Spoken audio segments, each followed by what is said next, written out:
بسم اللہ الرحمن الرحیم۔ بسم اللہ الرحمن الرحیم۔ السلام علیکم عزیز طلبہ کرام، امید ہے آپ حضرات خیریت سے ہوں گے۔ آج ہمارا مبادیات الحدیث کا سبق نمبر 30 ہے۔ اس کا عنوان ہے کیا احادیث تیسری صدی ہجری میں مدون ہوئیں۔ آگے بڑھنے سے پہلے ہم گزشتہ سبق کے خلاصے کو ایک نظر دیکھتے ہیں۔ ہم نے سابقہ سبق میں ذکر کیا تھا منکرین حدیث کے دلائل، اسی طرح منکرین حدیث کے جو 3 نظریات تھے ان میں سے بقیہ 2 نظریات کو ذکر کر کے ہم نے اس کی تردید کی تھی۔ یہاں سے ہم آج کا سبق شروع کر رہے ہیں۔ حدیث کی بابت ایک مغالطہ۔ وہ مغالطہ کیا ہے جی؟ منکرین حدیث یہ کہا کرتے ہیں کہ احادیث تیسری صدی ہجری میں مدون کی گئی، اس لیے یہ اعتماد نہیں کہ وہ اصلی صورت پر باقی رہی ہوں یا نہ رہی ہوں۔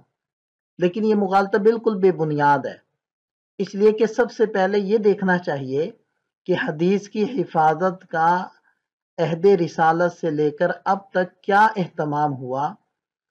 حفاظت حدیث کا راستہ صرف کتابت ہی نہیں بلکہ دوسرے قابل اعتماد ذرائع ہیں، اور تحقیق سے معلوم ہوتا ہے کہ عہد رسالت اور عہد صحابہ میں حفاظت حدیث کے لیے 3 طریقے استعمال کیے گئے۔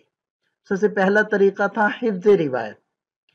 حفاظت حدیث کا پہلا یہ طریقہ یعنی احادیث کو یاد کرنا، اور یہ طریقہ اس دور کے لحاظ سے انتہائی قابل اعتماد تھا۔ اہل عرب کو اللہ تعالیٰ نے غیر معمولی حافظے عطا فرمائے تھے۔ وہ صرف اپنے ہی نہیں بلکہ اپنے گھوڑوں تک کے نسب نامے ازبر یاد کر لیا کرتے تھے۔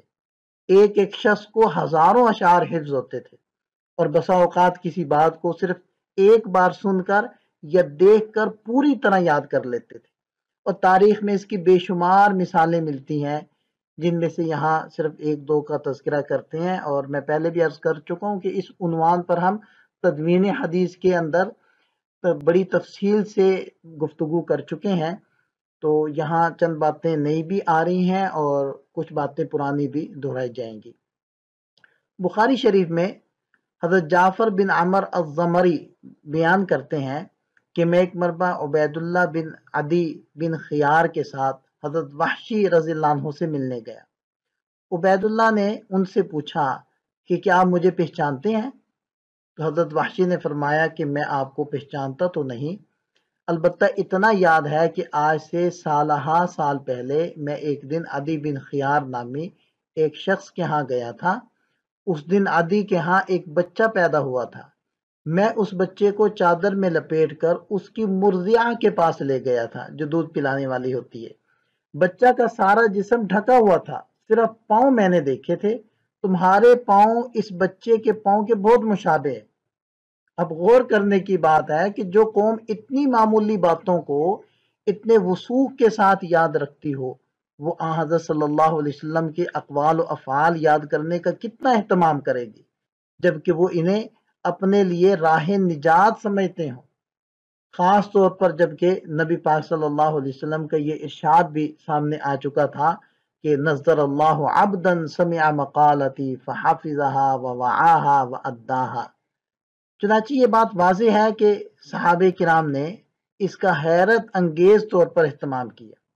حافظ ابن حجر رحمہ اللہ نے اپنی کتاب الاصابہ میں نقل کیا ہے کہ ایک مرتبہ مروان بن حکم نے حضرت ابو ہریرہ رضی اللہ عنہ کے حافظے کا امتحان لینا چاہا اور انہیں بلا کر احادیث بیان کرنے کی درخواست کی۔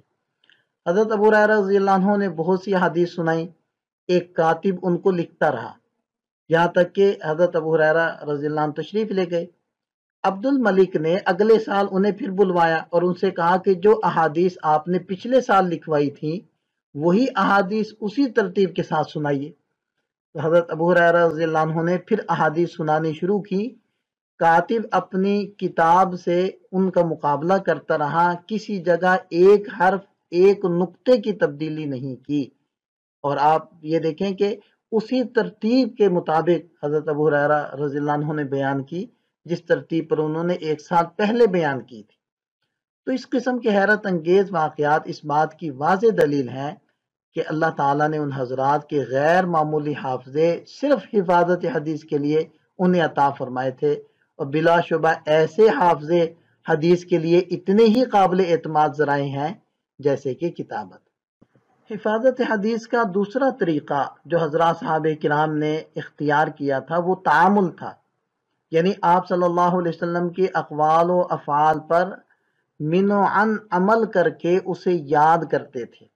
بہت سے صحابہ کرام سے منقول ہے کہ انہوں نے کوئی عمل کیا اور اس کے بعد فرمایا ہاکذا رأیت رسول اللہ صلی اللہ علیہ وسلم یفعل۔ یہ طریقہ نہایت قابل اعتماد طریقہ ہے، اس لیے کہ جس بات پر انسان خود عمل کرے وہ ذہن میں کالنقش علی الحجر ہوتی ہے۔ حفاظت حدیث کا تیسرا طریقہ کتابت ہے، اور تاریخی طور پر کتابت حدیث کو 4 مراحل پر تقسیم کیا جا سکتا ہے۔ کتابت حدیث کے 4 مراحل میں سے پہلا مرحلہ متفرق طور پر احادیث کو قلم بند کرنا، دوسرا کسی ایک شخصی صحیفے میں احادیث کو جمع کرنا جس کی حیثیت ذاتی یادداشت کی ہو، اور تیسرا طریقہ تھا کہ احادیث کو کتابی صورت میں بغیر تبویب کے جمع کرنا، اور چوتھی صورت تھی احادیث کو کتابی صورت میں تبویب کے ساتھ جمع کرنا۔ عہد رسالت اور عہد صحابہ میں کتابت کی پہلی 2 قسمیں اچھی طرح رائج ہو چکی تھی۔ منکرین حدیث عہد رسالت میں کتابت حدیث کو تسلیم نہیں کرتے اور مسلم وغیرہ کی اس حدیث سے استدلال کرتے ہیں کہ حضرت ابو سعید خدری رضی اللہ عنہ سے مروی ہے کہ آپ صلی اللہ علیہ وسلم نے ارشاد فرمایا لا تکتبوا عنی ومن کتب عنی غیر القرآن فلیمحوہ۔ تو منکرین حدیث کا کہنا ہے کہ آپ صلی اللہ علیہ وسلم کا کتابت حدیث سے منع فرمانا اس کی دلیل ہے کہ اس دور میں حدیثیں نہیں لکھی گئیں۔ اس سے یہ بھی معلوم ہوتا ہے کہ احادیث حجت نہیں، ورنہ آپ انہیں اہتمام کے ساتھ قلم بند فرماتے۔ لیکن حقیقت یہ ہے کہ کتابت حدیث کی یہ ممانعت ابتدائی اسلام میں تھی، اور اس کی وجہ یہ تھی کہ اس وقت تک قرآن کریم کسی ایک نسخے میں مدون نہیں ہوا تھا، بلکہ متفرق طور پر صحابہ کرام کے پاس لکھا ہوا تھا۔ دوسری طرف صحابہ کرام بھی ابھی تک اسلوب قرآن سے اتنے مانوس نہیں تھے کہ وہ قرآن اور غیر قرآن میں پہلی نظر کے اندر ہی تمیز کر سکیں۔ ان حالات میں اگر احادیث بھی لکھی جاتی تو خطرہ تھا کہ وہ قرآن کے ساتھ گڑبڑ ہو جائیں۔ اس خطرہ کے پیش نظر اور اس کے انسداد کے لیے آپ علیہ السلام نے کتابت حدیث کی ممانعت فرما دی۔ لیکن جب صحابہ کرام اسلوب قرآن سے پوری طرح مانوس ہو گئے تو آپ صلی اللہ علیہ وسلم نے کتابت حدیث کی اجازت بھی دے دی، جس کے متعدد واقعات کتب حدیث میں منقول ہیں۔ چنانچہ جامع ترمذی میں امام ترمذی رحمۃ اللہ علیہ نے ابواب العلم میں اس پر ایک مستقل باب قائم کیا ہے، باب ما جاء فی الرخصۃ فیہ، اور اس میں حضرت ابو ہریرہ رضی اللہ عنہ کی یہ روایت نقل کی ہے کہ کان رجل من الانصار یجلس الی النبی صلی اللہ علیہ وسلم فیسمع من النبی صلی اللہ علیہ وسلم الحدیث فیعجبہ ولا یحفظہ فشکا ذلك الى النبی صلی اللہ علیہ وسلم فقال یا رسول اللہ انی اسمع منک الحدیث فیعجبنی ولا احفظہ فقال رسول اللہ صلی اللہ علیہ وسلم استعن بیمینک وَأَوْمَأَ بِيَدِهِ لِلْخَطِّ۔ اب دیکھیں کہ جب انہوں نے شکوہ کیا کہ میں یاد نہیں رکھ پاتا تو آپ علیہ السلام نے کیا ارشاد فرمایا کہ اپنے دائیں ہاتھ سے مدد لو، اور آپ علیہ السلام نے اپنے ہاتھ کے اشارے سے لکھنے کی طرف اشارہ فرمایا ہے۔ اسی طرح ایک اور روایت ہے مسند دارمی کی، یہ بھی آپ حضرات کے سامنے ہے کہ راوی کہتے ہیں کہ کنت اکتب کل شیء اسمعه من رسول اللہ صلی اللہ علیہ وسلم اريد حفظه فنهتني قریش وقالوا تكتب كل شيء سمعته من رسول اللہ صلی اللہ علیہ وسلم ورسول اللہ صلی اللہ علیہ وسلم بشر يتكلم في الغضب والرضا فامسكت عن الكتاب فذكرت ذلك لرسول اللہ صلی اللہ علیہ وسلم فأومأ بإصبعه إلى فيه وقال اکتب فوالذی نفسی بیدہ ما خرج منہ الا حق۔ اب دیکھیں کہ آپ علیہ السلام نے ترغیب دے دی اور فرمایا کہ جو کچھ بھی میرے منہ سے نکلے گا، چاہے وہ خوشی کی حالت میں ہو چاہے وہ غصے کی حالت میں ہو، وہ حق ہوگا، تم اس کو لکھو۔ اسی مفہوم کو یہ روایت بھی بیان کرتی ہے، مستدرک کی روایت ہے، اور یہ وہی سابقہ حدیث والے راوی ہیں، کہتے ہیں کہ آپ علیہ السلام نے ارشاد فرمایا قید العلم قلت وما تقییدہ قال کتابتہ، تو یہ قید کی شکل آپ علیہ السلام نے بیان فرمائی کہ علم کو قید کیسے کرنا ہے۔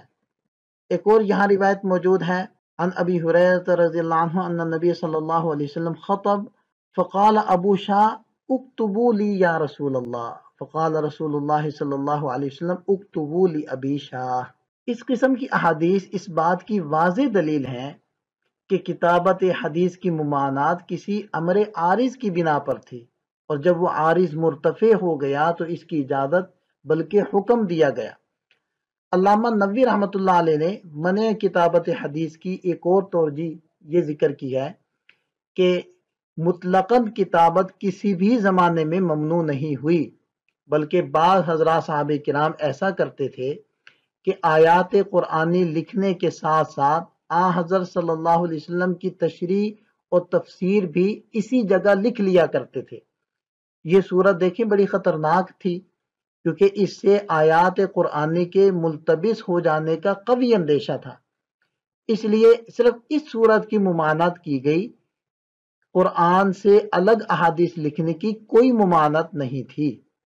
علامہ نووی رحمۃ اللہ علیہ کی یہ توجہ بہت قرین قیاس ہے، اور اس کی تائید سنن نسائی کی ایک روایت سے بھی ہوتی ہے جو امام نسائی رحمۃ اللہ علیہ نے کتاب الصلاۃ باب المحافظہ علی صلاۃ العصر میں نقل کی ہے کہ حضرت عائشہ صدیقہ رضی اللہ عنہا نے اپنے غلام کو قرآن کریم لکھنے کا حکم دیا، اور جب وہ اس آیت پر پہنچا کہ حافظوا علی الصلوات والصلاۃ الوسطی، تو حضرت عائشہ رضی اللہ عنہا نے لفظ وسطی کے بعد وصلاۃ العصر بڑھانے کا حکم دیا۔ ظاہر ہے کہ لفظ العصر قرآن کریم کا جز نہیں تھا، بلکہ بطور تشریح بڑھایا گیا تھا، اور اس زمانہ میں چونکہ متن اور شرح میں امتیاز کی وہ علامات رائج نہیں تھی جو بعد میں رائج ہوئی، اس لیے یہ لفظ متن ہی کے ساتھ لکھ دیا گیا۔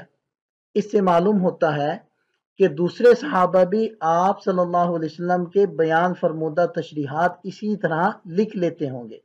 ظاہر ہے کہ اگر اس رواج کو عام ہونے دیا جاتا تو متن قرآن کی تعیین اور حفاظت ایک درد سر بن جاتی۔